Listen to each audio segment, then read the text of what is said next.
Welcome to Citizens History. My name is Padraig Rowan. I'm here with my co-host, J. Matt Ward, and we are delighted to welcome Adam Klempner. I will let him introduce himself, but I will just say off the bat that he and I met in Istanbul many moons ago, and he remains one of my favorite people on the planet.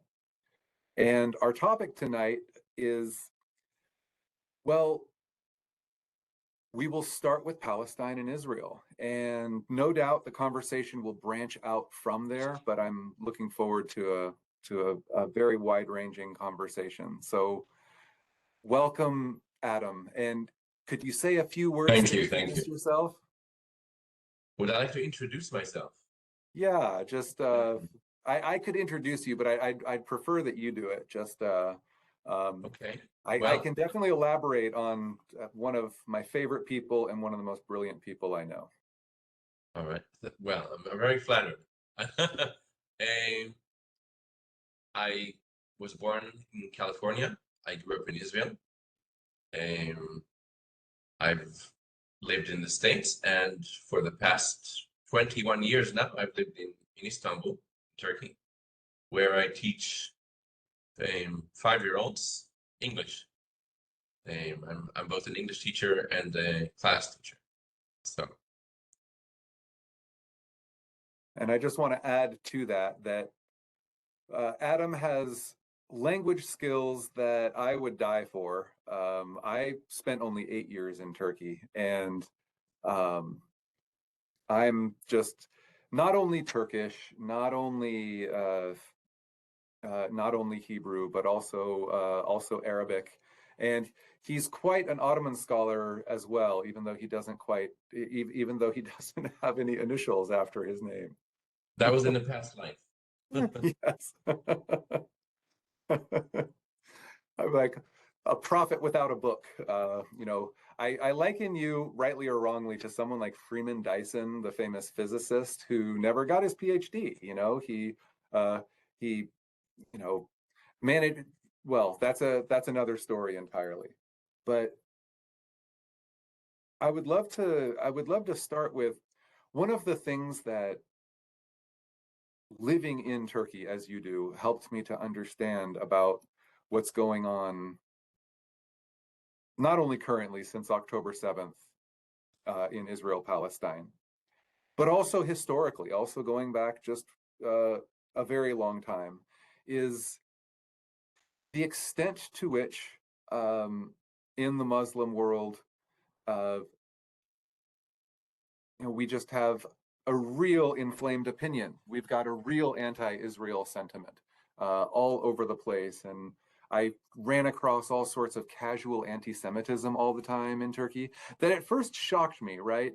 But maybe Adam, if you could, I've run across, young professionals, young women who look almost like teeny boppers, they're in their early mid-20s or something like that.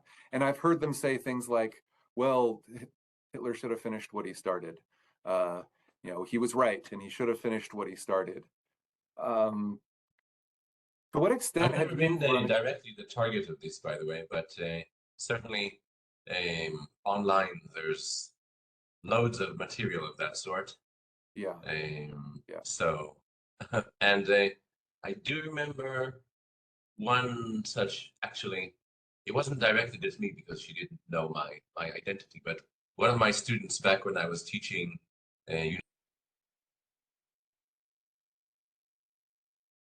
some casual comment about the Jews being a cursed people.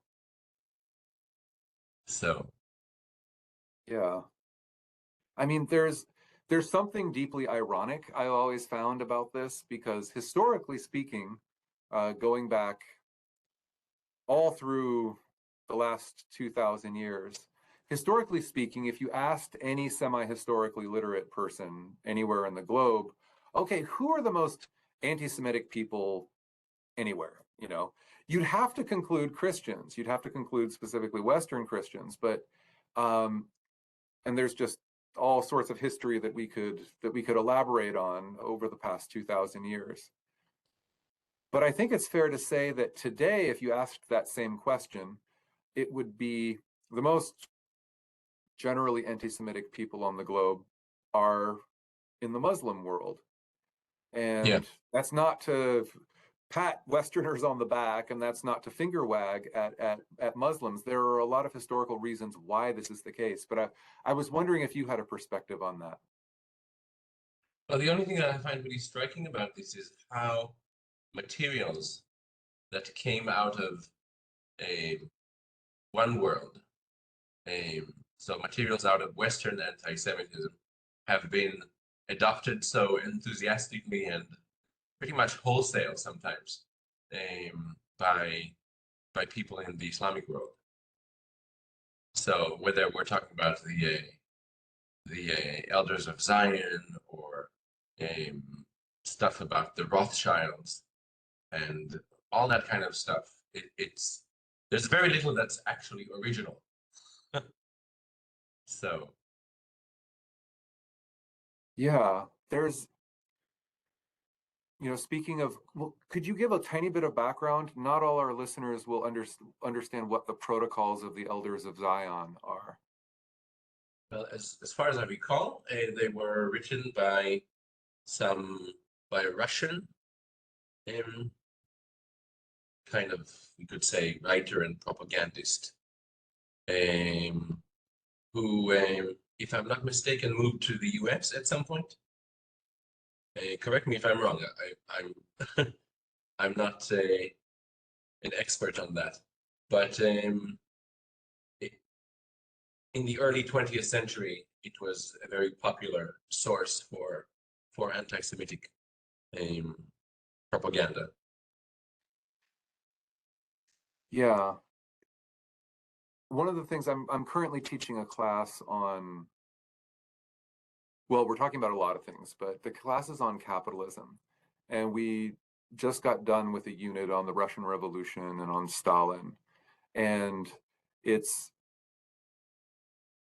very significant that in both totalitarianisms of the 20th century, both the right-wing version in Hitler and in the left-wing version of, Stalin and Lenin, you had this visceral, all of these conspiracy theories are on full display. Stalin said, well, every Jew is a nationalist and an agent of American intelligence.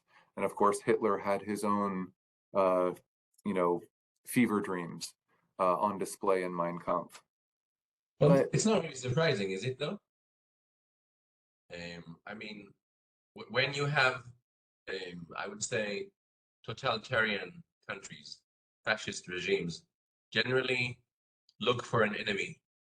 And if the enemy is already, there in the lore of that country, then that makes it all the more convenient. It's of course much harder to create an enemy out of nowhere, some group that no one ever felt any kind of enmity or prejudice against. right, So whether it's left wing or right wing, the it's just as convenient.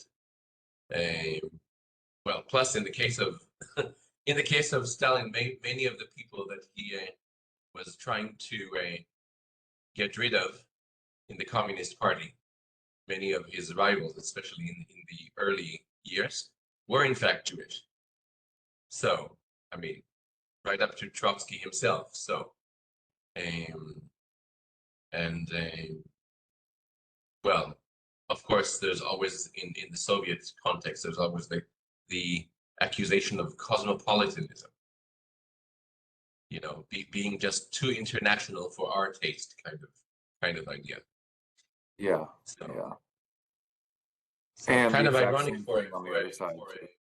presumably an ostensibly universal communist movement to turn cosmopolitanism into a fault or something to be blamed for, but nonetheless, it was quite useful.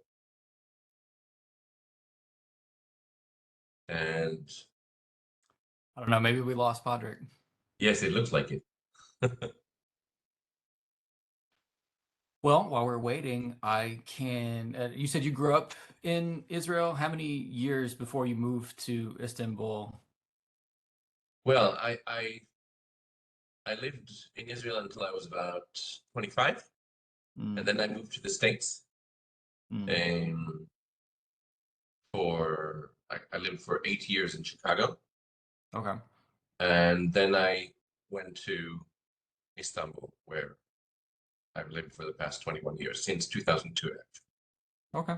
Cool. So, Sorry about that, Patrick. I asked him a question when it seemed like you dropped out for a second. No, you're good. Did the recording stay? It looks like it's still going. It should okay, be still going. Okay, okay. looks like it, yes. Yeah, I'm sorry about that. That's all right. You're at university, so the internet there can go in and out. It can be kind of Yeah. patchy sometimes. Yes, absolutely. So, where do we go from this? Fa- Nazism Well, and communism, both having a convenient enemy. well, we could transition to one of the reasons, even apart from the state of Israel, which is many Muslims' stated reason why uh, you have a lot of anti-Semitism in the Muslim world. Apart from and prior to that, Hitler did an extremely good job with anti-Jewish propaganda in the Muslim world in the 1930s and into the war. Uh, are you familiar with that history at all? One of the, Not in I terms mean, of publications, no. oh, I mean, there are a couple of books that I've read about this. That I don't have them off the top of my head. I'm just thinking of there's been a lot of good work on the ways in which Hitler's propaganda has uh, really penetrated, really did a great job, particularly in the Middle East, but throughout the Muslim world. Um, you know, stirring up sentiment against Jews. Um, Okay. I mean, in Turkey, the only thing I can say is that anti-Semitic sentiment is not so unique.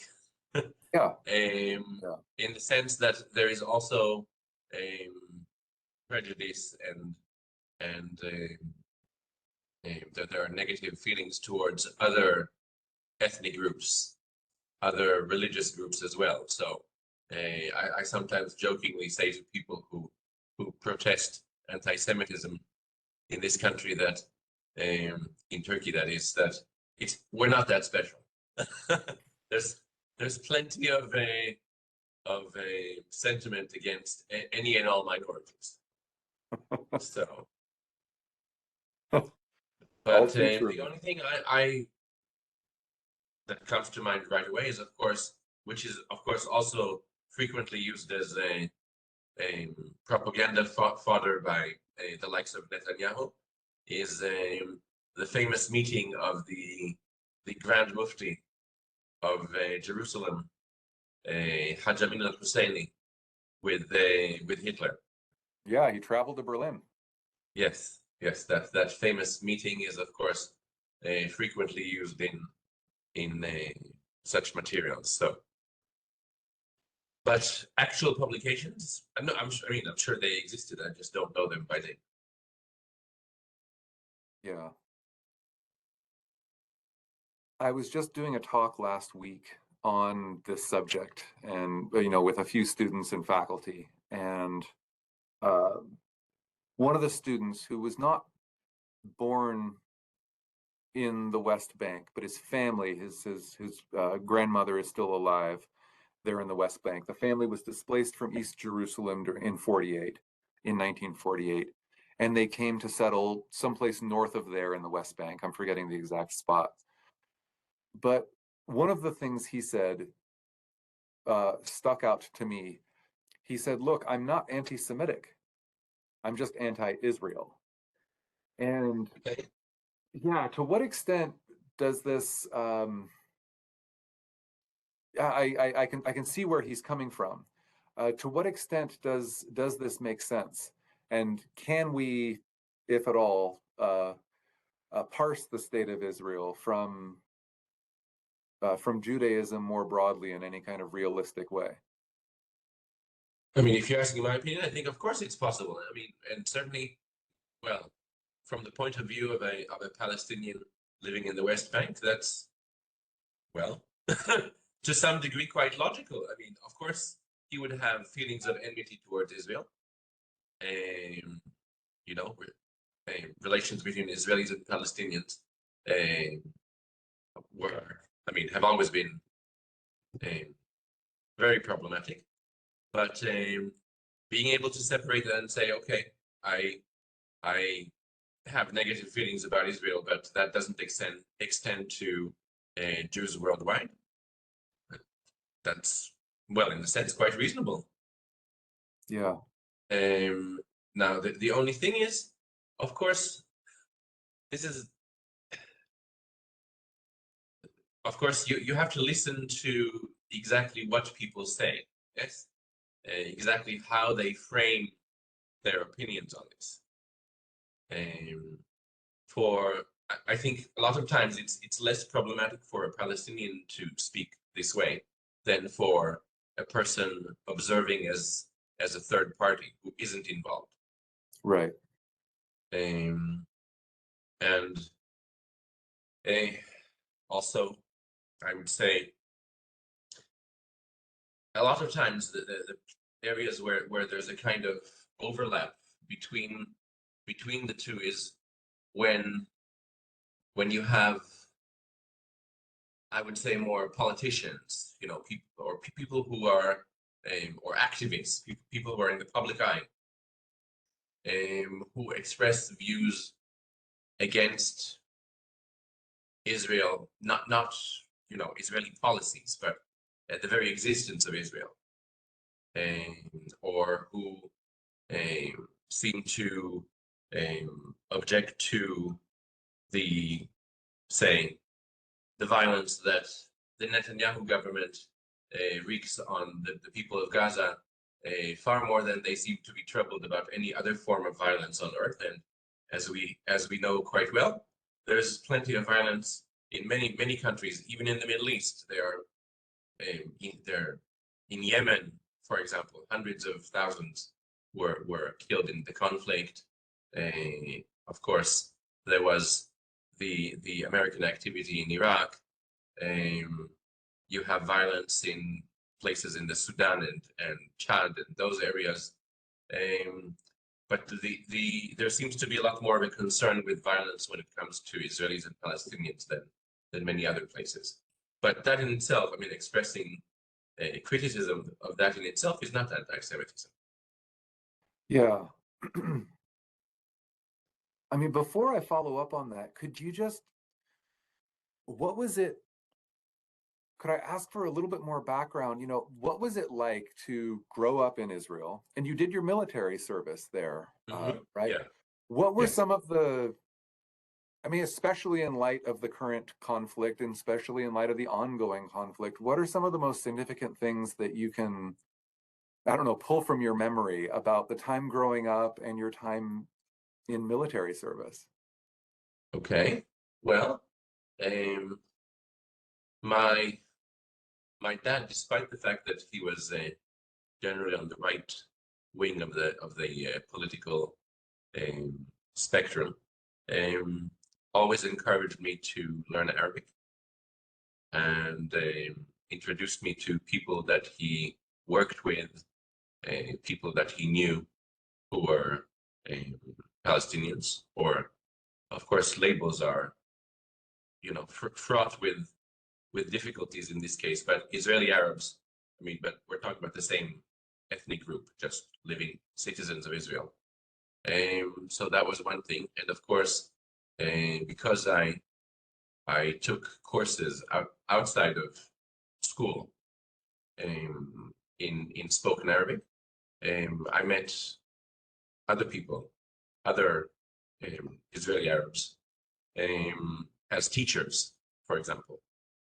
Now, when it comes to military service, I did my military service mostly in southern Lebanon. So that kind of gave me more of a perspective, on how difficult Lebanon was as a place to live in. It didn't really put me in contact with Palestinians or Israeli Arabs for that matter. So something that sticks out. I think the kind of the view that I was raised with was to have, I mean, despite whatever political opinions people may have, or even opinions such as my dad's, that you have to respect people as individuals. So you shouldn't just assume that they are this or they are that. So, yeah, that's that's the way I was raised. So Yeah. So over the course of your lifetime, how have you seen the understanding of and commitment to a two-state solution kind of wax and wane and evolve over time and disintegrate? And could you speak a little bit on that? The reason why I ask is that, you know, all of a sudden since October 7th, the two-state solution, at least on the international scene and, you know, the highfalutin press, is back on the drawing board, you know, like lots of diplomatic capital being spent, a lot of high-level meetings going back and forth. And yet you look on the ground, again, not just since October 7th, but for a long time before that, a lot of commentators that are close to the ground are saying, well, and for a long time have said, well, the two-state solution is perhaps not even viable anymore. And they're not necessarily saying it from the perspective of one side or the other. But you talk to as many Palestinians as you can, and you talk to as many Israelis within Israel as you can, you know, Jewish Israelis within Israel, and you find a similar kind of complete lack of support for a two-state solution. And of course, for the Palestinians, it's for one set of reasons, and for Israelis, Jewish Israelis, it's for another set of reasons. How do you see this? One state, two state, you know, there are left-leaning Jews in America who talk about a no-state solution now. How have you seen the two-state solution wax and wane over the course of your life? Well, I think it's safe to say that in Israel, at least, the two-state solution was always a controversial idea. There was always a very significant portion of the public that did not like that idea one bit. I mean, especially on the nationalist side, on the more right-wing side.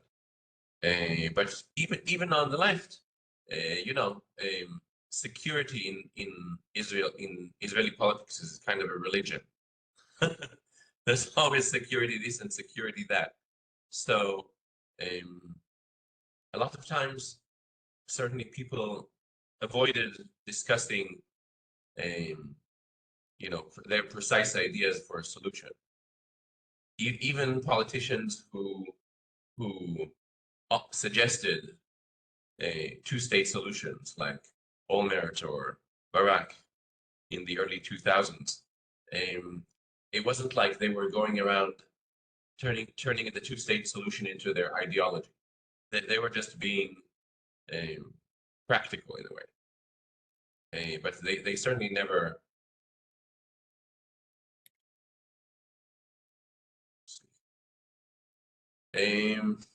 Sorry, you cut out. At least you cut out for me. They were never what? Barak and the others?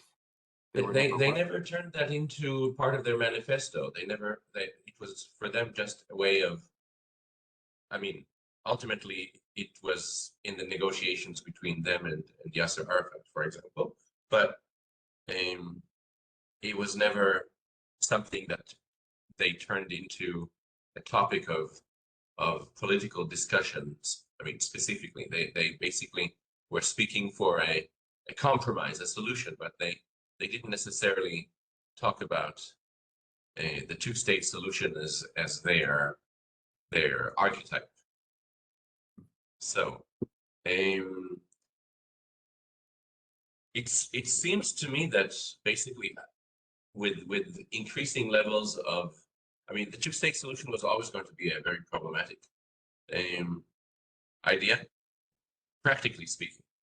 I mean, even if you're all for it, I mean, Israel and the occupied territories, West Bank, Gaza, all of that is about the size of what? New Jersey. So things like transportation, water resources, all sorts of things that people need for their everyday living wouldn't be possible if there were two entirely separate states that did not associate with each other. So even the rosiest two-state solution idea would probably have some kind of Switzerland-like solution, some sort of solution where people can move from one state to another state, where shared resources have to be discussed and allocated, especially water, of all things, I would say. And of course, with the increasing numbers of settlers in the West Bank,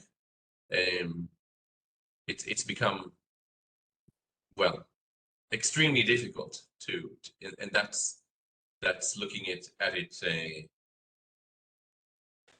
I mean, kind of a conservative assessment. It's extremely difficult to separate that territory into two states now.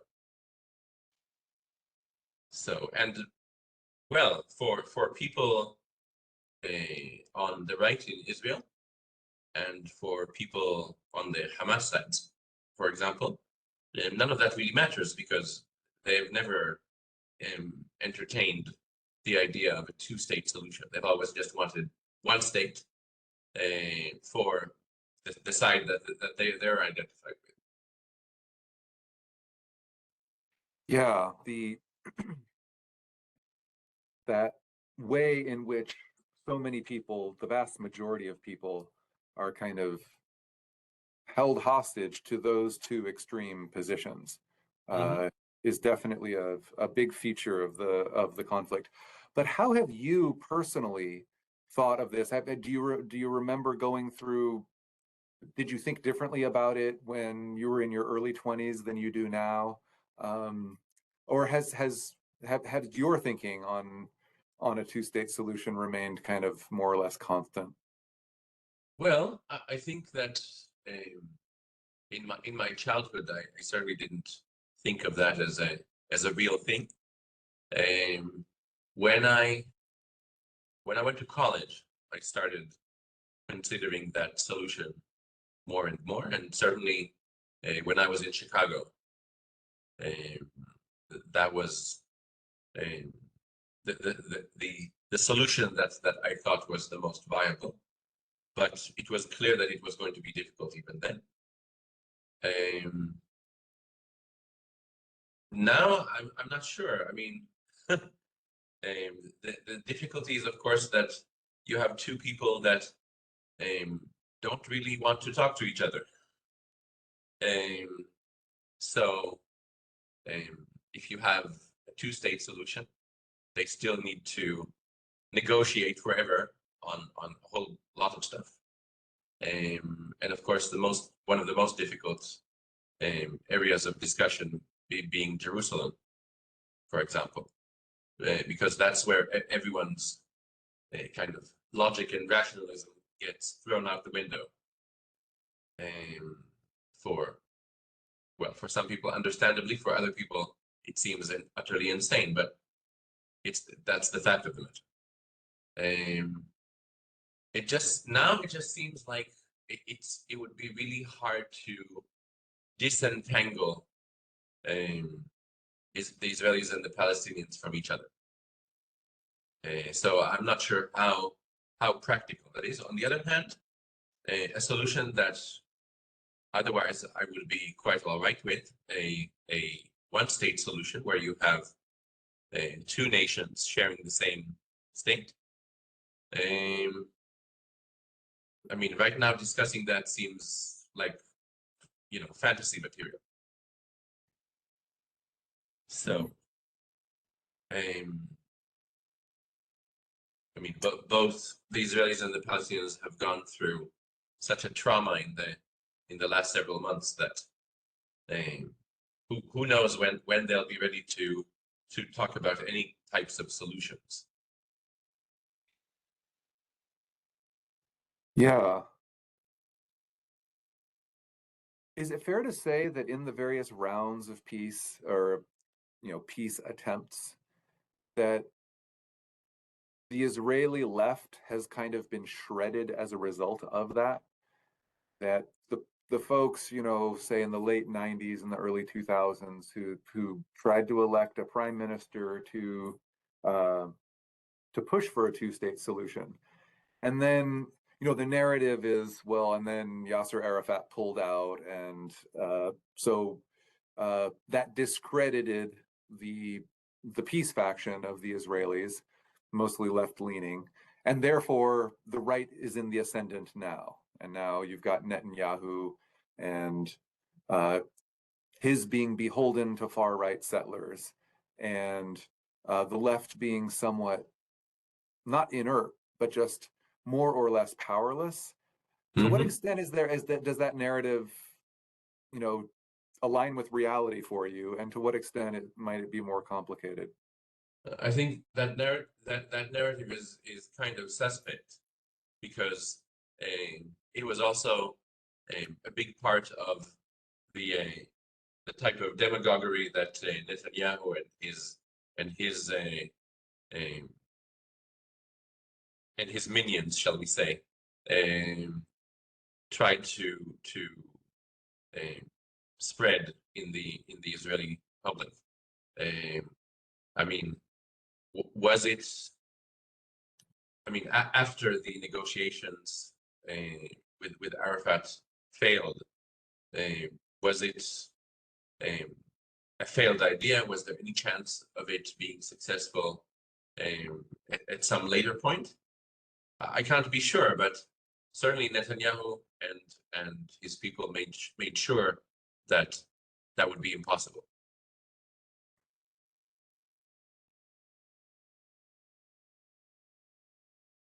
And so, I mean, one of the most important questions, and probably the most intractable and unanswerable question, is where, in the short term and in the long term, where do we go from here? Where could we possibly go from here? What would be the worst case scenario? What would be the, a scenario that everybody could live with, if that even exists? What's your take on all of this? I know that this is reading tea leaves is hard in the best of times, but how would you plot out the future in a realistic scenario, in a more or less hopeful scenario? I don't know. Well, I mean, a worst case scenario is kind of basically things as they are, happening over and over, with massive bouts of violence every few years, and nothing being resolved, and people constantly feeling like they're living under threat.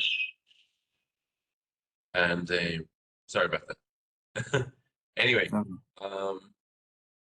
and I mean, a positive scenario, it's kind of hard to think of right now. I think for Israelis, certainly, October 7th was such a trauma that even for left-wingers to suggest compromises is extremely difficult at this point. But I mean, that situation may change. Netanyahu's government doesn't enjoy that much popularity at this point, anyhow. It may be replaced by a less hardline government, and perhaps with time and better conditions. I mean, there might be a situation where people don't feel quite so strongly, but it's hard to imagine that right now. So I can certainly say for myself, I'm definitely not a nationalist in any way, but and I don't think the current war has turned me into a nationalist, but it was very hard to think objectively in the last months of 2023 about what's happening there. So it's one of those situations that really activates people's fight or flight mechanisms. So thinking calmly about peaceful solutions is not exactly possible in such an environment.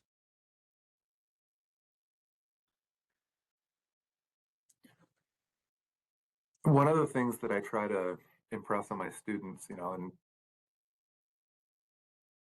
many of whom are really not just about this subject, but kind of broadly, are curiously apolitical.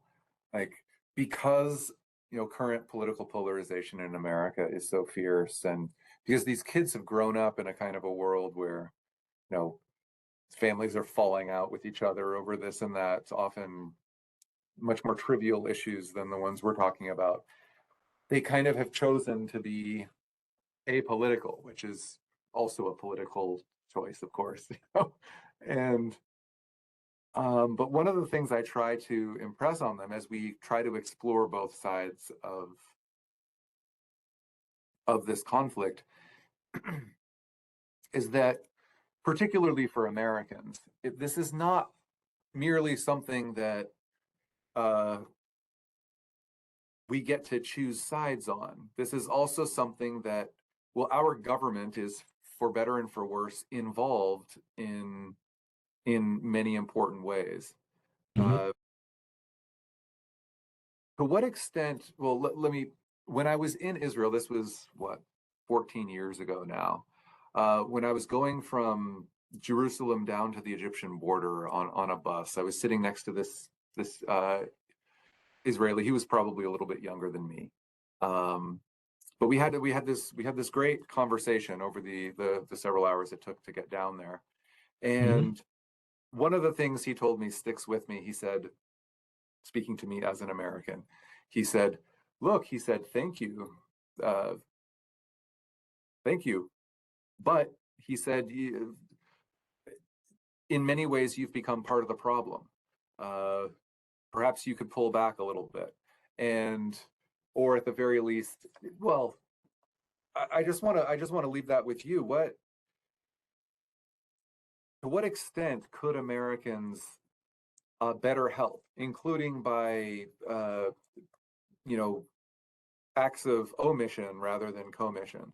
To what extent do you see America as part of the problem or part of the solution, or merely the current iteration of Rome that's kind of just has to, that just people in that part of the world just have to deal with right now? How do you see this?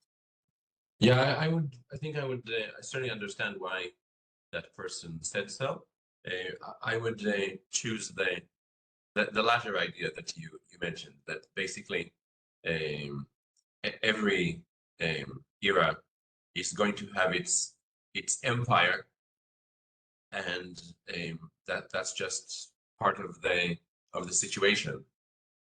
It has at times a positive impact, at times a negative impact, but you can't undo that. If it weren't the US, it would be another country. And certainly the relationship between Israel and the US has its, shall we say, imperial versus vassal connection. But of course, in this case, it's not quite so simple.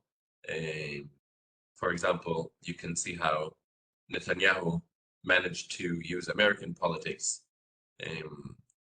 to his advantage against the presidency, for example, in the time during the presidency of Barack Obama, for example. Yeah.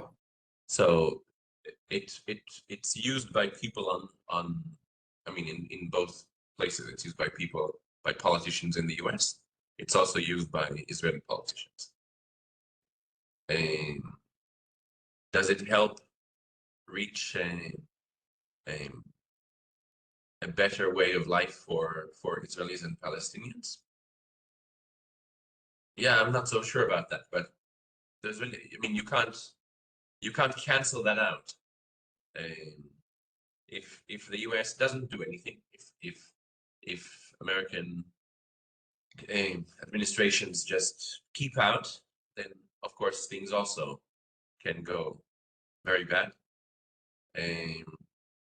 For example, up to October 7th, I don't think the Biden administration was really trying too hard to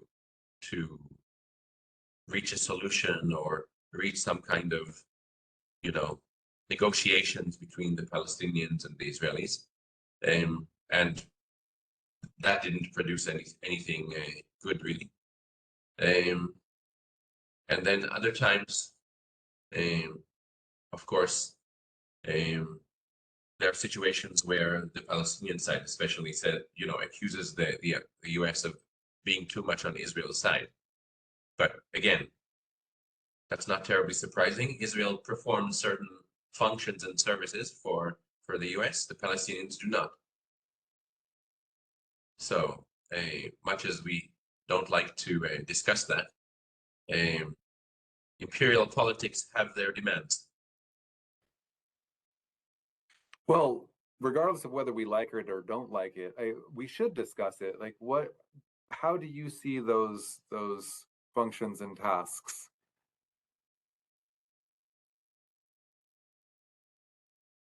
You can see some positive examples of this. For example, when the U.S., when Carter managed to get Sadat and Begin to the negotiations table and to get them to hammer out a peace solution, that was a great thing. Similar things happened with Jordan, for example. The efforts to reach some kind of a peace agreement with the Saudis or other countries like in the Gulf, for example, are certainly not a bad thing from my perspective. They're good. But does it mean that sometimes Israeli politicians assume too much power on their side? Yeah, sometimes it does have that effect. So, and well, the fact that Netanyahu knows that if the administration changes in November, he will have a far more sympathetic administration on his side is not a secret. So.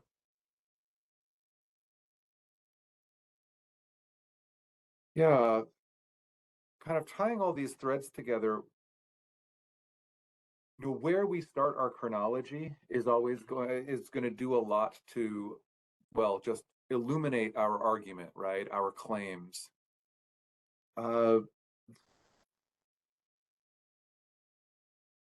Where would you see what are the limitations and the strengths of the Israeli Jewish narrative of tracing it all the way back to, Samaria and Judea, in biblical times?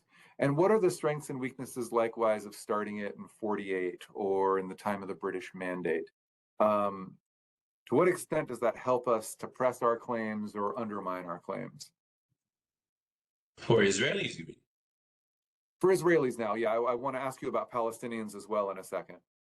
Okay, for Israelis, I don't think that the second scenario is something that any Israeli would entertain. Pretty much all Israelis have been raised on, you know, the the the origins in biblical times and all of that, and certainly no one is likely to let go of that idea now, because especially considering, there's all that colonial discourse. Whoops, seems Patrick has disappeared. I'm sure he'll make his way back momentarily. By the I way, feel like I mean, this is not an objection or anything, but I just, it feels just a little bit odd for me just to have this discussion with Patrick, who of course is an old friend, but with you just as a kind of witness. well, Podrick knows much more about this subject than I do. I'm just here to learn. But I will piggyback off of what he just said. And that I grew up Okay. in rural Mississippi, where there's lots of very right-wing evangelical Christians, and they very much espouse this rhetoric as well, that Israel has this ancient destiny, that they're a divine nation, that God has raised up in the world, and they absolutely have claim to the territory of Israel. And then a lot of my very far left mutuals on Twitter might say the exact opposite, that Israel is created by the British, and it's purely a political state that has no other claim to the land. I don't know where I fall on that. I've been exposed to both of those ideas for a long period of time, so I'm interested in you continuing that subject matter. Okay, that makes it more interesting for me, by the way, to put those two things on the table. For me, certainly, I'm speaking for myself. I mean, I was raised on, not as a religious person, by the way.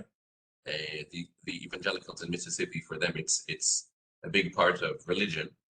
My family was not religious, but the famous statement that David Ben Gurion made at the time, that said, the Bible is our tapu. Yes, of course he didn't pronounce it that way, but tapu is in anyone who's lived in Turkey knows it's the land register, the piece of paper that says this territory, this land, this whatever it is, farmland or whatever, that you have, it belongs to you. If you have the tapu, it's a Turkish word. If you have the tapu, then you can prove to the government that it belongs to you. So he literally said, the Bible is our tapu. So The tapu tari and defteri. he was a socialist, not really a religious person in any way, shape, or form.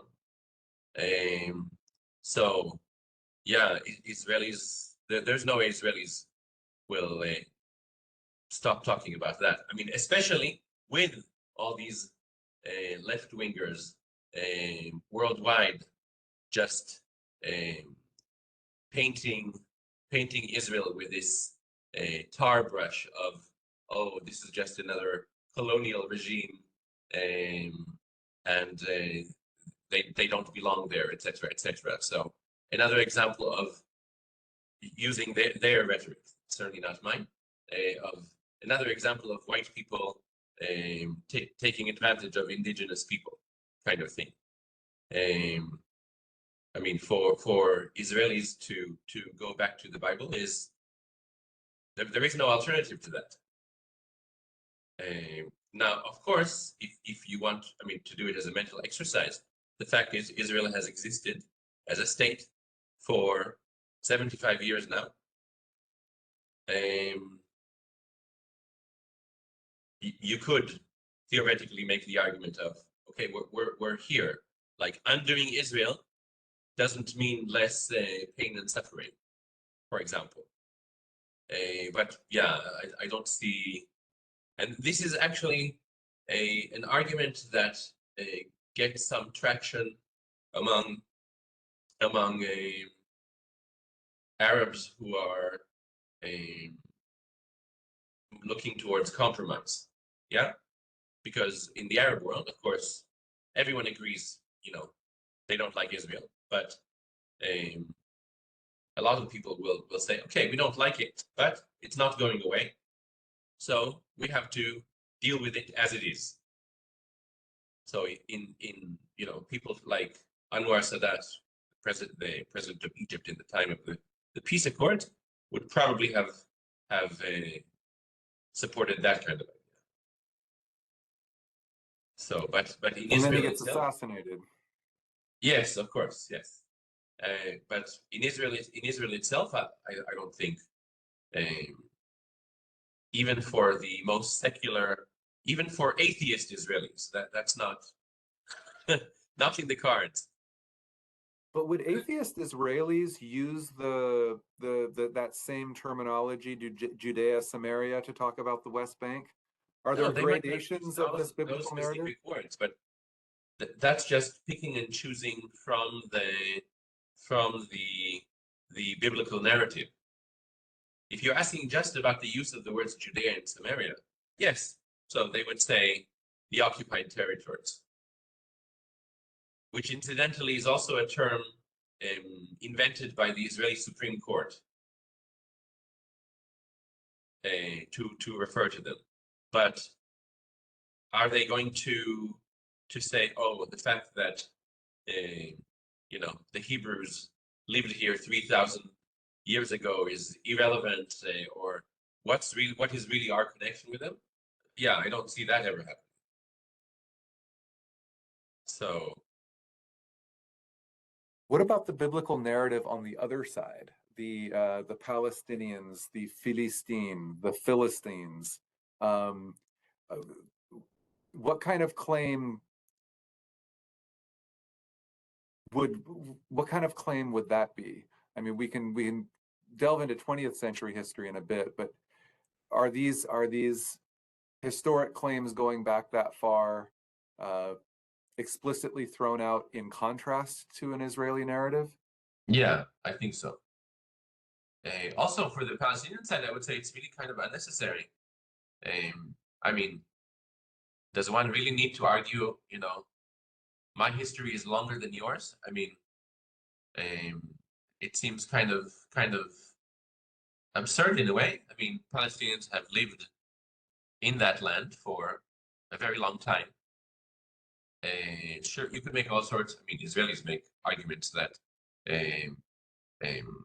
there are lots of Palestinians who are only, third or fourth generation Palestinians, that they came and settled in British Mandate Palestine because they could get work there and so on. But yeah, I don't see that being very effective. I mean, they have lived in that territory for a very long time. Whether it goes back to biblical times or not is really not so important for them, as far as I can see. I think the main objective of that is to discredit the Israeli narrative. Yeah. So, Could I ask a follow-up question to that? sure. Just as a mental exercise, should all I mean, Americans live on land that was previously occupied by Native Americans. Should we leave, if we take this argument to its extent, like the Israeli argument that, we've been here thousands of years, using that same argument, should we just all, should Patrick and I and everyone else just pack up and move back to Europe and let the Native Americans have the land back? I guess I get stuck in these claims about, both with the Palestinians and the Israeli people, these ancient claims to the land. I mean, we could take this argument to its fullest extent around the world in many places where people claim to have lived there for years and they get displaced. Who has claims And I guess I can't really puzzle through that. How do we apply this logic of who's claiming the land based on historical of life or history to other places? And does it apply? And if it doesn't apply, why does it apply to Israel? Okay, I agree with your, I think, pragmatic implied conclusion, which is that these arguments don't really lead us anywhere. They make both Israelis and Palestinians sure that they are on the right side, but what do you do the next day? The other side isn't too impressed by those. Same thing, I mean, in the Native American case, you could argue that forever and ever, but you can't undo the United States. Hundreds, centuries have passed since then, so it is what it is. Right or wrong, it is what it is. So, yeah, the merit of those arguments on both sides is only for internal purposes. I would be quite content personally to say, okay, you've got your claims, you've got your claims. You both inhabit that territory. So since you both inhabit that territory and it doesn't seem like anyone has the ability to change that fact, then you should sit down and find some kind of livable solution for both of you. That would be my way of thinking about it. Because, so what if I believe that my ancestors lived in Israel of the second millennium BC? I mean, maybe it makes me feel good about myself, but practically speaking, what can I do with that? And the same thing for a Palestinian. A Palestinian can be convinced, in his heart of hearts that Jews have absolutely no claim or connection to his Philistine, yes, as they call it. But can he undo Israel? No, it's not possible. When people think pragmatically, of course, they immediately reach the conclusion that none of these claims are useful to in terms of giving a decent quality of life to the people who inhabit that territory. But since the war of words is just an extension of the war with weapons, and now it's become a global thing. Yes, now this is not limited just to Israel and the Palestinians. It's something that you witness in cities around Europe and the US and college campuses and in Turkey, even though Turkey has never and will never be involved in any of this. It's excellent internal politics fodder. Yes, anytime there's an election coming up, the Turkish president is terribly happy to use that as propaganda material.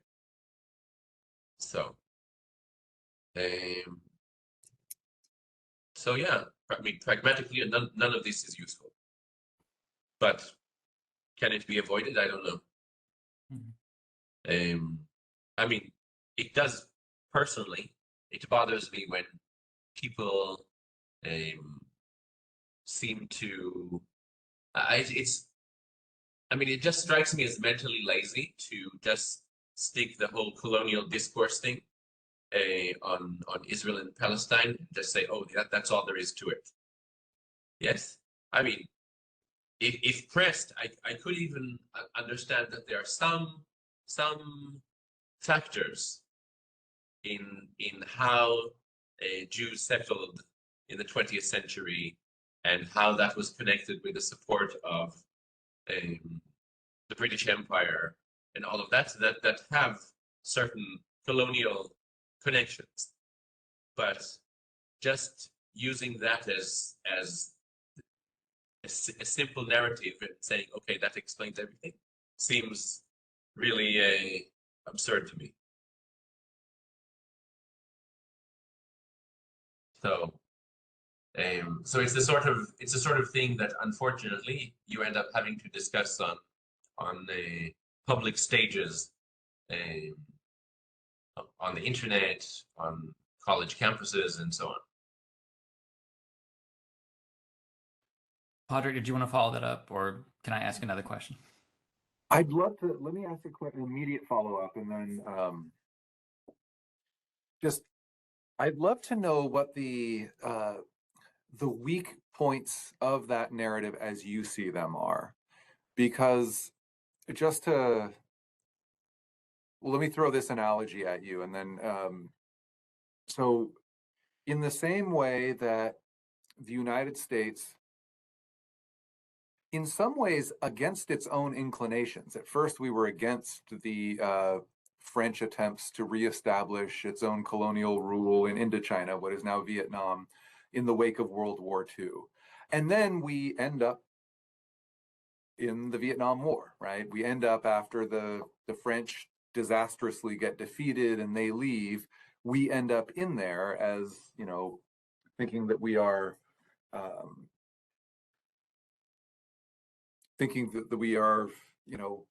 defending against communism. Using that as a comparison to the British Empire and its mandate in Palestine, and it withdrawing in the 1940s because it just can't deal anymore. It's made incompatible promises to both sides. It's just it's suffering attacks at the hands of Irgun and of Palestinians alike, and it finally throws up its hands and it gets out of there. And then America becomes the security guarantor.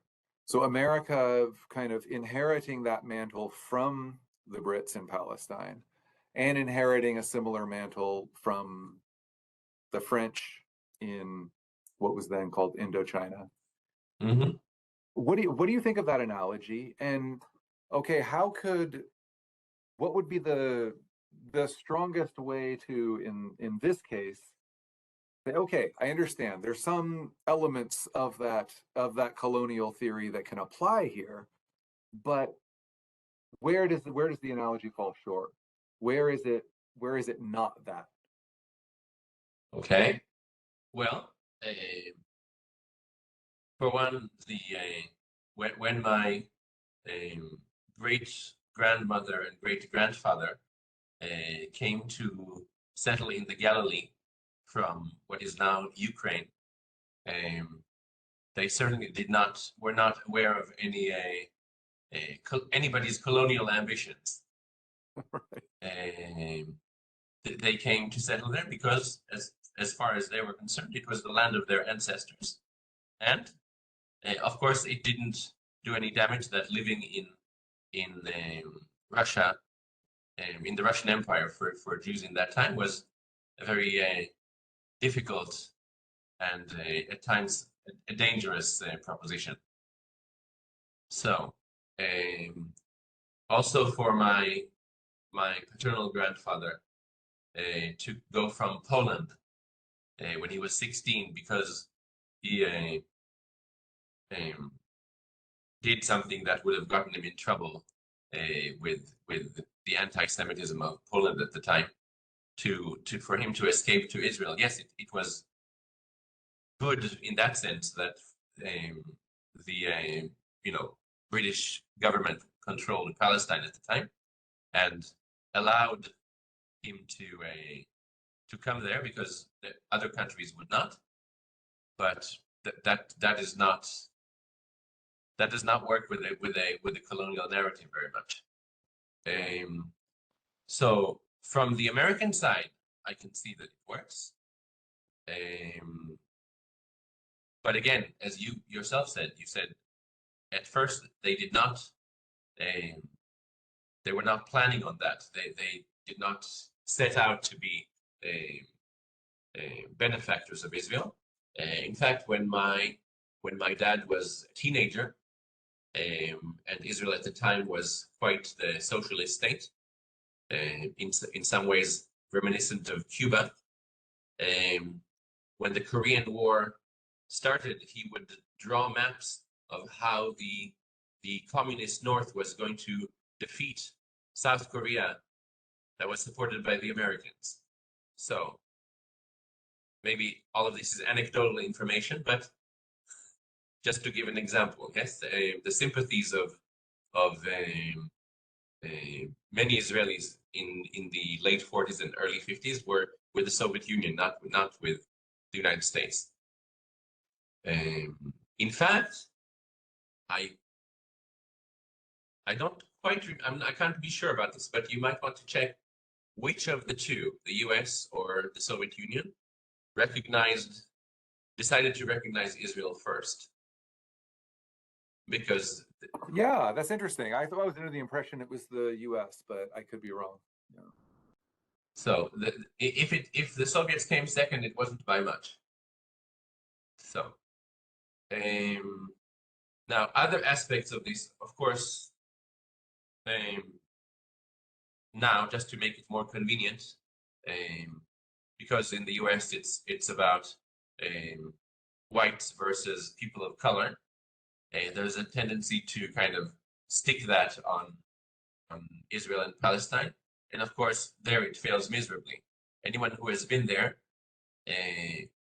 will tell you that Palestinians are not noticeably darker in any way than Israelis are.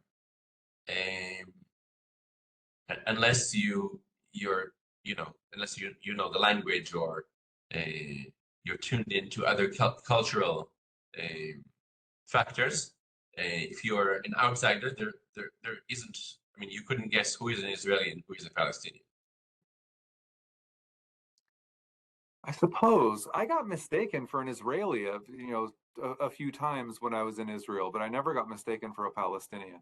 I mean, Okay, that's but just there anecdotal. are I lots of know. Israelis. There are lots of Israelis who would be mistaken for Palestinians. Absolutely, absolutely. And so both ethnic groups include people from, the palest of white to very dark browns. So trying to make it match the American race narrative is really absurd. No, I think that's a very important point. Yeah. So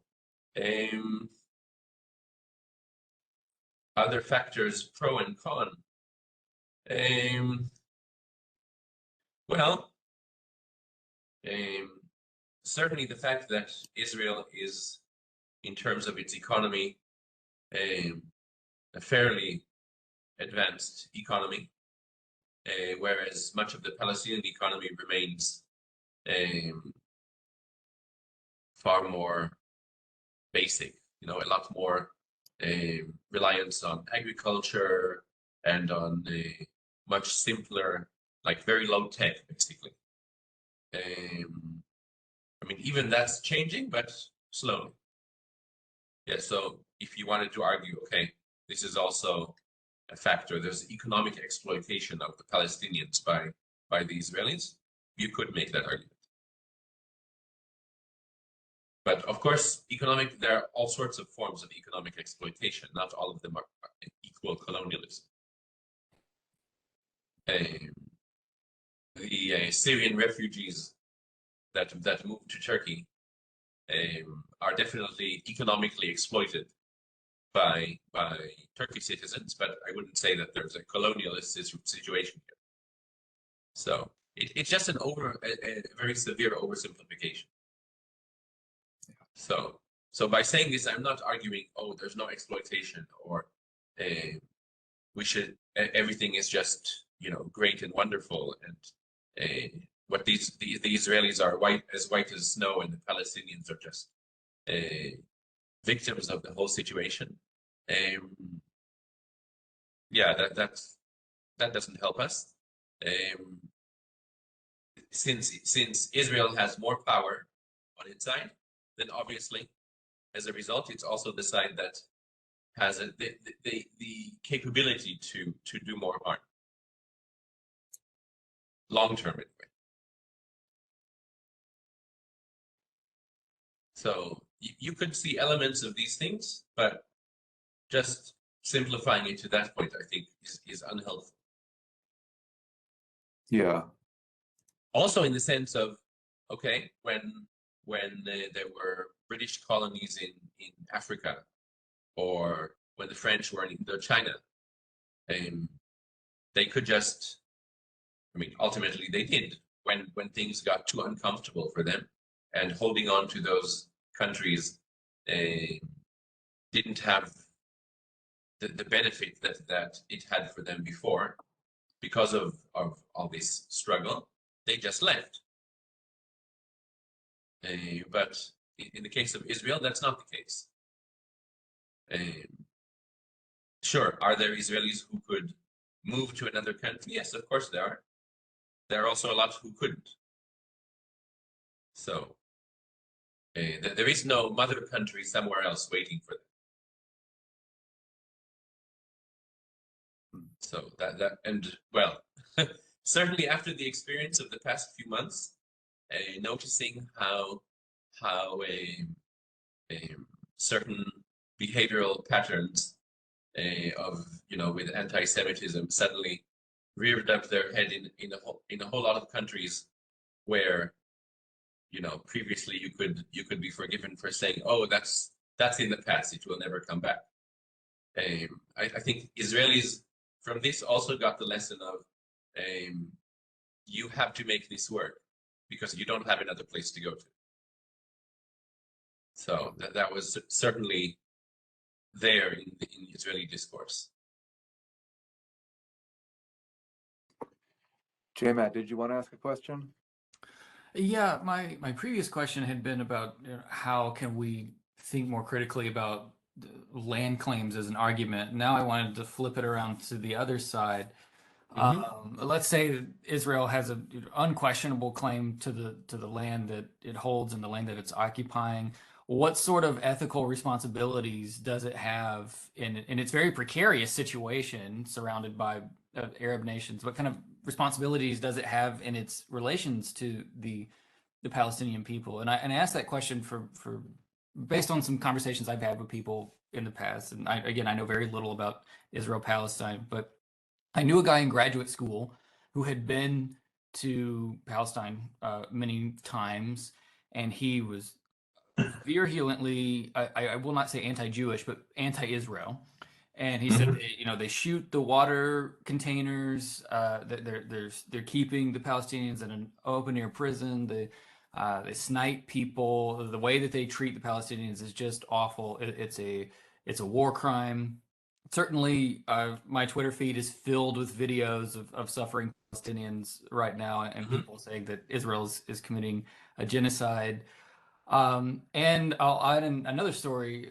I was having a conversation with an Israeli man last summer. He had served in the Israeli military, and now he teaches here in the States.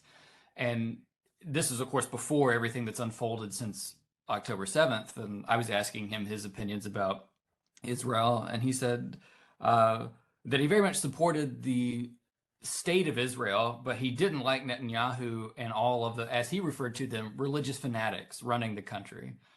So I guess my question is twofold. How do we critique Israel, if we can at all, without falling into that anti-Jewish rhetoric? And more than that, my question is, what can Israel do? What's its responsibility in the way it treats Palestinian people? Okay, I heard two questions. Yes. So, okay. Sorry. The question, no, it's fine. The question about how to criticize without, you know, falling into this, you know, I mean, does it guarantee that no one will say, oh, he's anti-Semitic? No, it doesn't guarantee. There are always people who will just throw it at you because they think they can. There were people like that before as well. I think the best way is just to keep things fact-based, not to state things that are, you know, not based in fact. I think it's also important to not to see both sides for the sake of, I mean, we have, especially in the US, this tendency to say, oh, there are both sides, so let's see at this side, let's look at this side, let's look at the other side. It's not always as simple as that. But basically, not to ignore the whole picture. Yes, not just to look at the picture on one side and to ignore the picture on the other side. I think you could definitely level some pretty intense criticisms at the Netanyahu government. For me, as an Israeli, one of the biggest problems about the Netanyahu government is that they basically supported the financing of Hamas. So, in a way, they carry a very big share in the responsibility for making this happen, but in a kind of counterintuitive way. But I mean, there's no argument that they did that. Yes, Qatari money was funneled to the Hamas in Gaza with the support and cooperation of the Netanyahu government. So,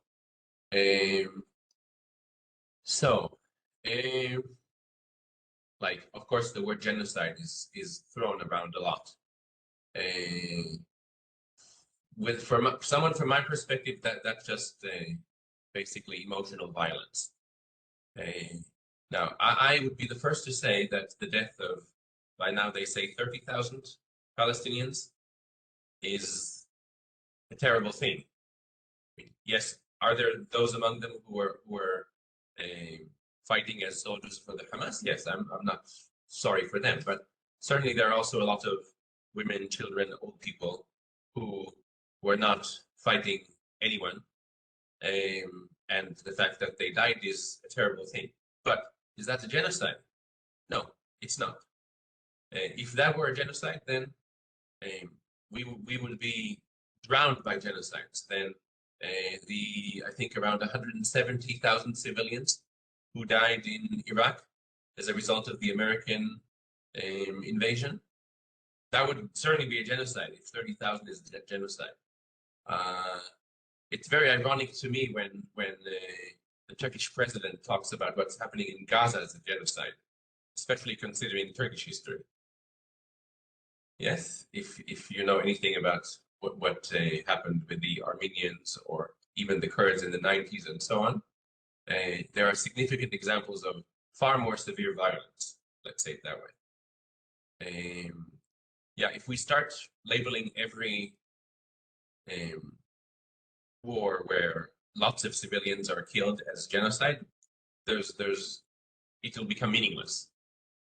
It's used now basically just as a kind of swear word. It would be far more useful, I think, to actually deal with what is happening, which is not a genocide, but nonetheless the death of thousands of civilians. So that's what I would say. I would also say, okay, when people criticize Israel, by all means, criticize Israel. There's lots of stuff that Israel can be criticized and should be criticized for, but keep it, can't say objective. No one is objective, but yeah, what I said before, fact-based. Deal with the actual facts, and don't deal with Israel as if Israel is some kind of exception to every other situation on Earth. It might actually help to do some comparisons between examples of conflicts in other parts of the world. Yeah, that would be a good question to ask. If you can say that about another country in a totally different situation and it sounds reasonable, then probably it would work with in criticizing Israel as well. So I mean, Israeli leftists are some of the most strident critics of the Netanyahu government. There's very little that they haven't said already. So it's important to be aware of the discourse. What is happening? What are people saying there? That at least is my perspective. Now, that was about the facts. The other question, remind me. The other question is, what responsibility does Israel have towards the Palestinian people? I guess you could answer the question in multiple ways. The responsibilities they have in wartime are different than those that they might have not well, when they're not at war. But Yeah. I think that's a really fuzzy line when it comes to Israel and Palestine. Well, I would say this. I think not just Israel, any country in a situation like this should do its best not to hurt civilians any more than is unavoidable. Now, is that always going to be successful? No. As someone who's actually seen war unfold, I can tell you it's incredibly difficult. Armies are some of the clumsiest structures that have existed in human history. There's an old book by someone named, I think last name Dixon, called On the Psychology of Military Incompetence, where he actually follows examples through history of just how badly, how incompetent military structures have been. As someone who's been in the military for 3 years, I can certainly attest to that firsthand. So, but yeah, I would say definitely there should be a responsibility to minimize deaths to the people who are actually fighting with you.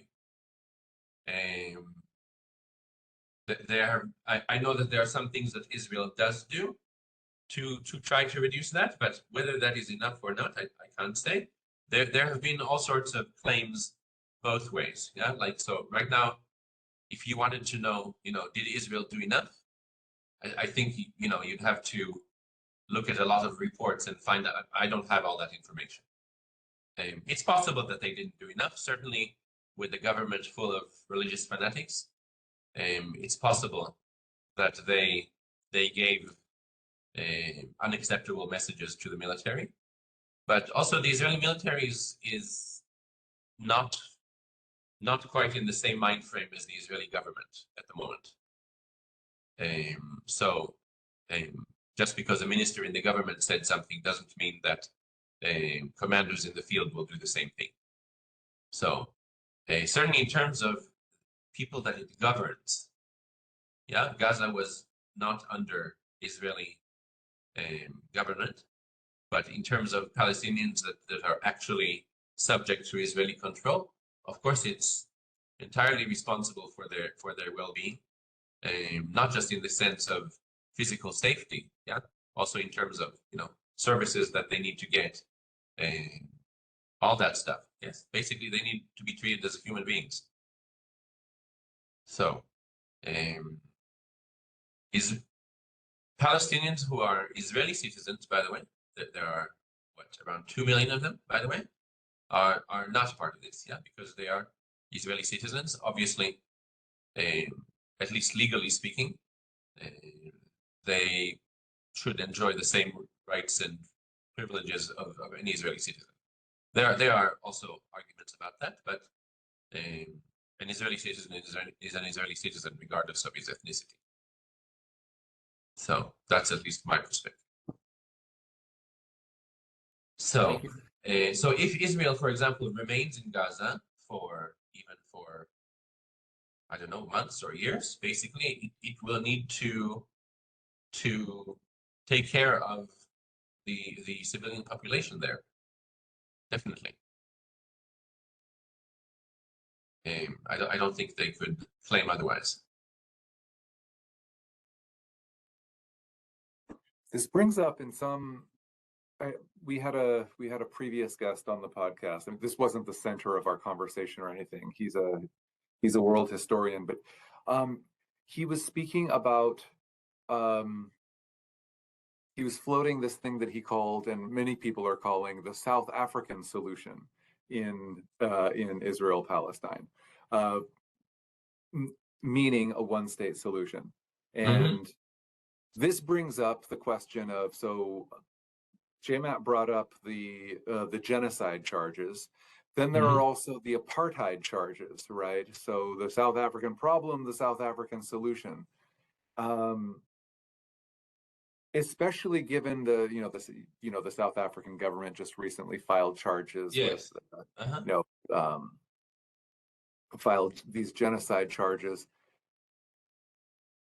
how much one of the strongest arguments against the when people are saying, well, Israel's an apartheid state, is what you brought up earlier, your relatives migrating to Israel from some place where they were persecuted and perhaps even under threat, Yeah. coming to the Holy Land, coming to what they saw as the land of their own ancestors. Okay. And so that mentality of the of Jewish settlers, say, especially, okay, late 19th century, but especially into the early 20th century, especially in the Mandate period, Mhm. where the idea is, no, we're not here to exploit the natives. We consider ourselves to be some of the natives. We explicitly are going to be working the soil for ourselves, right? Okay. This is one of the main, one of the strongest arguments against the apartheid label, right? And yet there is economic exploitation as well. And yet there is, you've got these Israeli settlers who are, further and further and further encroaching into the historic West Bank. How do we balance these things? What do you think about the so-called South Africa solution? Well, to me, I mean, I I will say, kind of, not full disclosure, but basically this argument really riles me up. Just for one reason is because in the South African apartheid regime, non-whites were subjected to entirely different systems, and so they could not enjoy the same services as white people. They needed to go to different schools. They needed to, basically everything was separate. And not only that, but they didn't have, for example, voting rights. Or if they did, they were only in a very limited way that certainly did not give them political power. All of these are things that in Israel are very easy to disprove. Yeah, there are parties in the Israeli parliament with the same vote as other parties that happen to be supported by Jews. One of them was even in the coalition in the previous government. You have people, Palestinian Arabs, who are in the highest echelons of government, the law, business, and so on. Now, am I arguing out of that Palestinian Arabs enjoy full equality, even those who are citizens of Israel? No, I'm not arguing that. But that is already so different from the South African model that comparing it to the South African model is absurd. Did South Africa have a black Supreme Court justice sitting on the bench? Did it have people who are heads of corporations who are black? Did it allow any of that? Did it allow free access to, for example, if you go to an Israeli hospital, chances are actually that the number of people who happen to be Palestinian Arabs, but I mean citizens of Israel, obviously, who work in the health services are such that if you go to a government hospital in Israel, you're likely to be treated by an Arab Israeli doctor, not a Jewish Israeli doctor, because there are so many of them, for example. Yeah, now, you have, of course, the people who live in the occupied territories, yes, who don't have access to all of that. But again, even those, let's say, specifically on the example of hospitals, this is one of the ironies, even with with the Hamas organization that despite everything that happened until recently, can you hear me, Patrick? Family members of senior members of the Hamas political wing would send their that they would go to Israeli hospitals for treatment. For example, yeah, none of that fits with the apartheid model. And another thing, of course, whites in South Africa were very clearly like not a tiny minority, but very, very much a minority. Yeah, in this case, we're not talking about such demographics. Also, another change. Speaking of the change in that, the ANC, in terms of its vision and solutions, unfortunately does not resemble any Palestinian organization or form of government. I mean, Nelson Mandela was someone who could be admired by both whites and blacks, and of course the other ethnic communities in South Africa. We don't have such a situation in Israel. So, plus, you could say, okay, white South Africans, if they were really in a situation where they didn't like what was happening in the country anymore, could easily just move to any Anglo-Saxon country and be comfortable there. So, again, this is not the same as Israel. So I don't think I think the South African example is just basically a way of another convenient way of throwing mud at Israel, and quite a disingenuous one at that. So, I mean, I look at social media now, I could give you examples of, there's this guy who is a Christian Arab, yes, Palestinian, yes, for all practical purposes, who did his military service in the Israeli military, now does, all of this public speaking on behalf of Israel. He might not be the most representative example, but there are others like him. So that's unless you have something else to raise about that, I don't know what else to say.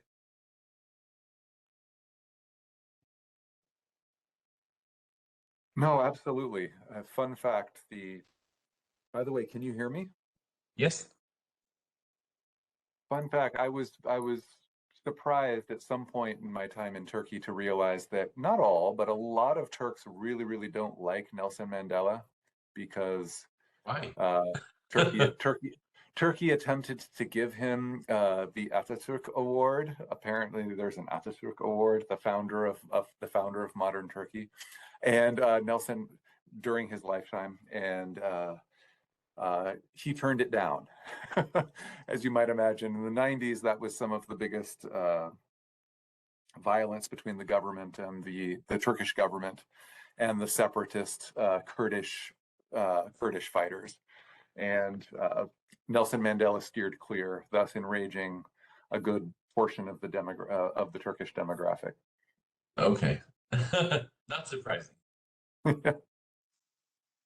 So, but on that note, one of the things that I'm hearing in the highfalutin press is that, okay, as we're doing all this high-level diplomacy in pursuit of a two-state solution, that, well, there's got to be some bottom-up movement as well, and they're talking kind of about both sides, but especially about the Palestinians. Like, well, we've already talked about Netanyahu neutering the Palestinian Authority, and very much in some ways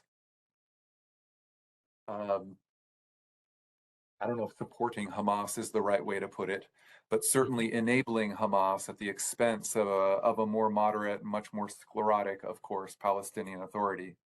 Yeah. But could you comment not only on that side, but on the Israeli side? I mean, what are the, one of the things that it's been a long-standing tension, and it seems to be growing, is that this growing community of ultra-Orthodox Jews uh, are excused from military service. How how does that play in Israel itself? How much does that illustrate the hold of the, you know, settler far right over the Israeli government? Well, the ultra Orthodox and their exemption from military service isn't something that was created or supported by the militant settlers. The militant settlers are very religious, but they don't come from the same political colors. The the ultra Orthodox community in Israel is actually, if anything, often, I mean, in terms of the Israeli-Palestinian conflict, not quite so right-wing as you might expect them to be. So they're not necessarily militants in that sense, because they aren't, by definition, they aren't nationalists. Israel as a country was not their project. Yeah. So, I mean, of course, they are increasingly more integrated into the economy, and even there are larger numbers of the ultra-Orthodox who actually do military service, but still quite a small number proportionately. So it's not, this wasn't brought about by the settlers. The fact that this continues to be a problem because Israeli governments, in the past even left-wing Israeli governments, but Israeli governments have always been coalition governments, and because of this, they've generally always had to compromise with the parties of the ultra-Orthodox parties, which meant continuing this exemption from military service for them. So it's something that really bothers the not only the secular left, but a lot of secular people generally. So it's also in the long run, well, even some ultra-Orthodox people will say, untenable, because especially if their populations continue to increase at the rate they're increasing, Israel will not be able to support such a thing. It will be too much support for people who make too little a contribution to the economy. So the trouble is that a lot of times when people are talking about this, the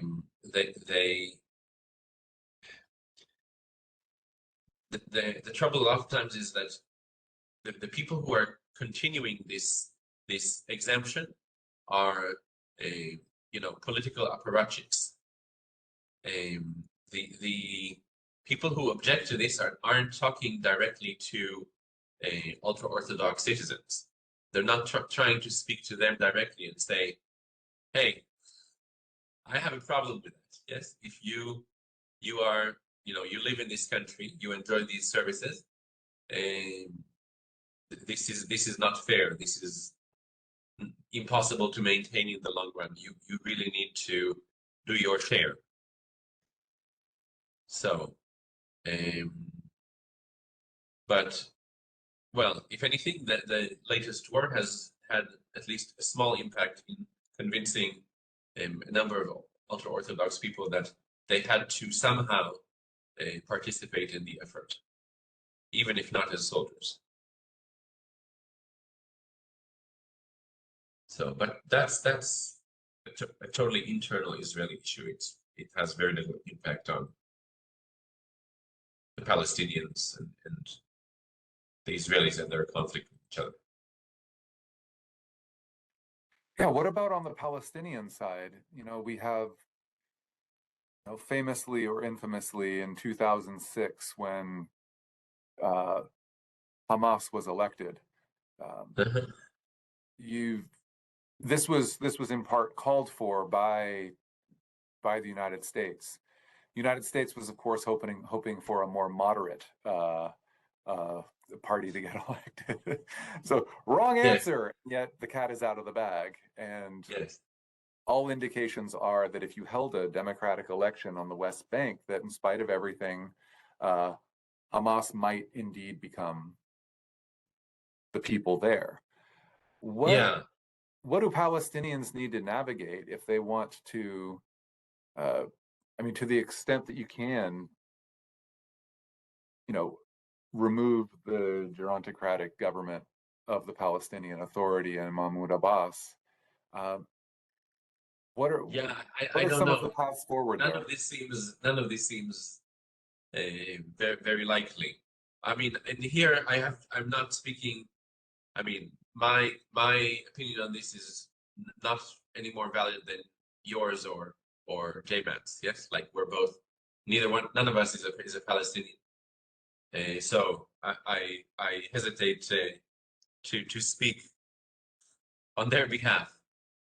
Just as an observer, I would say generally in countries where there isn't a democratic um, tradition, where democracy isn't part of the social fabric, um, attempting to suddenly use it and hope for positive results is very very naive. And I'm not saying that's exclusively about the Palestinians, by the way. This is also true for many countries where technically you might have a democratic regime, but in practice it doesn't actually look that way. So um, even much as that would rile up Netanyahu, in fact I might enjoy it. Um, Even if you take Israel, okay, Israel has a faulty democracy, but nonetheless a democracy. Okay. Um, Seeing what has happened there in the past decade or so makes me think that um, it's not nearly as entrenched as I would like it to be. There are far too many people who are willing to use various types of demagoguery to discredit major parts of the population, for example. So democracy is always fragile, but in situations where it hasn't even established itself, it's really unrealistic, to say the least, to just think, oh, of course, we will let them vote freely, and then they will vote for responsible government. So, um, because I mean, also the fact is this: they don't have there isn't the mechanism. You know, once the Hamas was elected, there was no way to get them out of power. Yes, having one time elections and then having to live with that for the rest of your life, that's not democracy. So uh, that's about what I can say about that. I mean, maybe ideally, maybe a Palestinian Authority with new faces could be given authority over Gaza. But I wouldn't. I mean, I wouldn't call that a democracy. This is not for the sake of democracy. This is purely for the sake of Palestinians governing Palestinians. That would be the only purpose in that. So, because the Palestinian Authority hasn't had elections in the West Bank either. They've just been delaying it forever. Exactly. So, yes. So, not for the sake of democracy, but for the sake of, shall we say, more a peaceful and effective administration. So, and to avoid a situation where Israelis govern that territory directly. And then maybe if that works, then maybe they can, some kind of extension of that can actually lead to some realistic Palestinian self-governance. And from there, maybe you could go either for a two-state solution or even a one-state solution. So, as I said before, I always thought that even a two-state solution would be a pretty complex thing. It would require basically two sub-states collaborating together to be a single state. You know, like Belgium or Switzerland or other models of that sort. They couldn't be entirely separate. So, of course, if you remember that Jerusalem is the heart of all this problematic division, then you realize that, drawing boundaries inside Jerusalem is virtually impossible. I think years ago, in the 90s, who was he? There was an Israeli diplomat, one of Shimon Peres, Yossi Beilin, yes. Yossi Beilin, and I think it might have been one of the Nusayba family, sat together kind of as a little bit as a mental exercise and a little bit as maybe something that would be useful in negotiations. Tried to find a solution for the Jerusalem issue. And the solution that they came up with, you tell me if you think it's realistic, but basically to keep the municipal administration of the city as a single city. In other words, not to divide the city into two separate cities, and just to have the government of the Israeli state and the government of the Palestinian state, allow both of them to have their buildings, their offices, and all of that in the city. So it's a kind of interesting idea where you have the capital of both countries, but not split. But of course, It's a fascinating proposal. It's a very interesting intellectual idea. Whether or not it's actually even pragmatically achievable is another question. I cannot tell you that. But it was a very interesting idea. Is part of, because the city is divided among, so you've got East Jerusalem is mostly Palestinian Muslim. You've got various Christian quarters of the city. You got a Jewish quarter of the city. But those are not the municipal authorities, right? We're dealing with a couple of different overlapping things, correct? Well, what you are speaking of is mostly the old city. Yeah. But in modern day Jerusalem, the old city is a very small part of the city as a whole. You have the suburbs around are far, far bigger. Well, and many of these suburbs have become part of the city itself. They are no longer suburbs. And of course, in terms of Israeli policy and its settlement, especially settlement policy, successive Israeli governments have done their utmost to surround all of Arab East Jerusalem with very, very large Jewish neighborhoods to the east of what was properly East Jerusalem. So right now, Arab East Jerusalem is like an enclave in the middle of metropolitan Jerusalem. So a very specific instance of the difficulty in separating a Palestinian state from an Israeli state. So basically, it seems like regardless of whether you call it a two-state solution or a one-state solution, any solution would have to involve constant mechanisms of cooperation regarding many, many aspects of life. Even if you weren't a fervent believer in that kind of thinking, you wouldn't really have a choice. I mean, Gaza is a great example of this. Without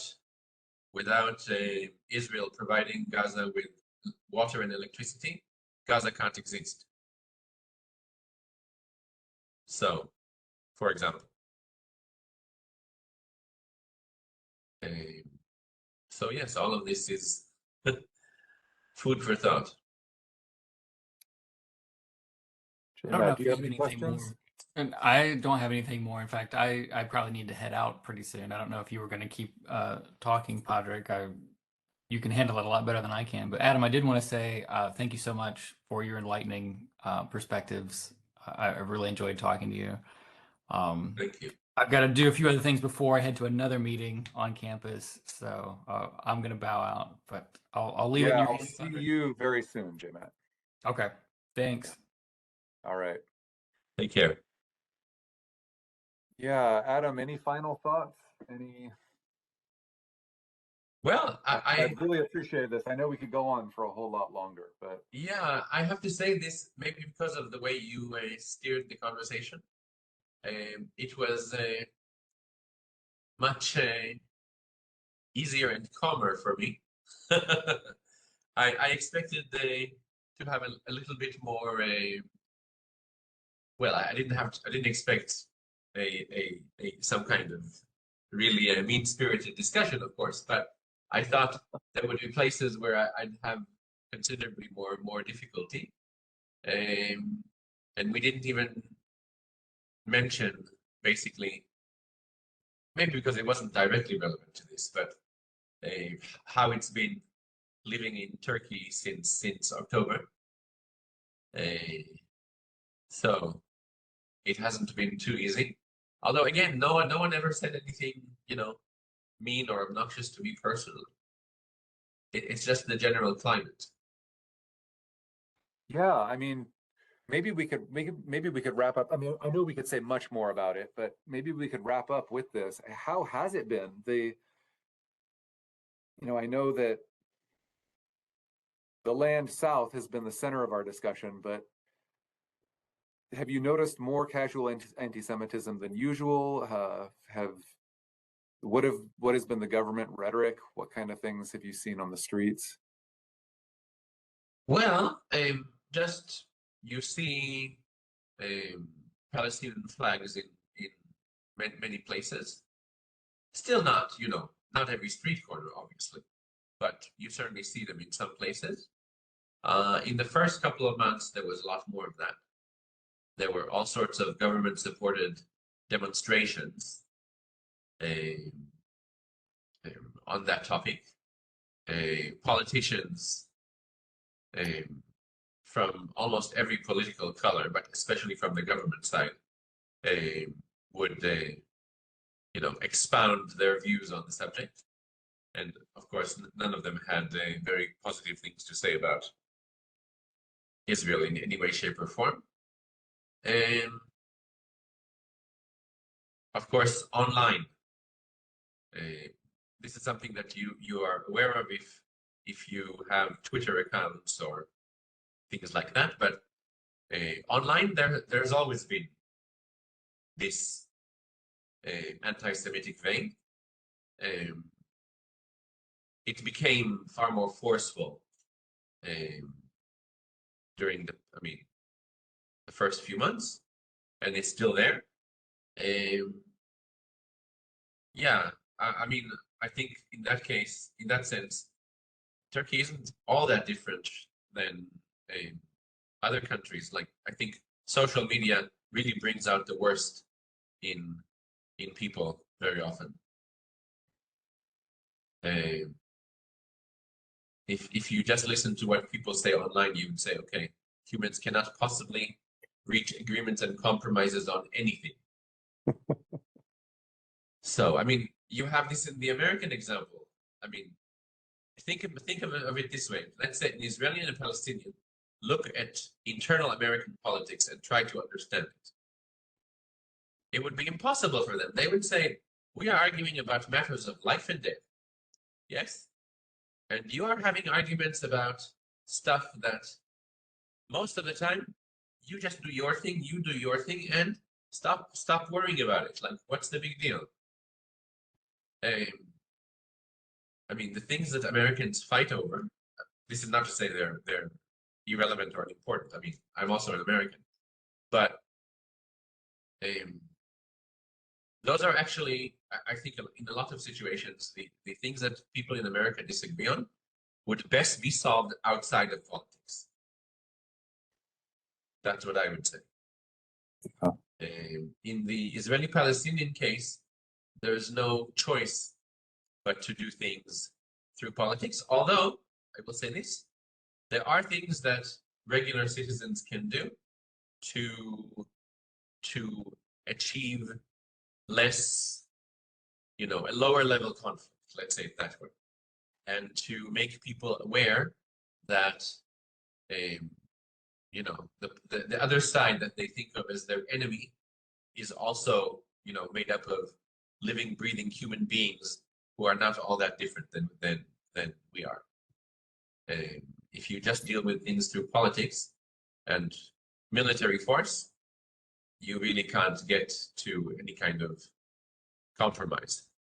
So outside of politics, there's a lot more hope than inside politics, I would Yeah. say. Well, that's a good way to end, but I really appreciate you, man. Thank you so much.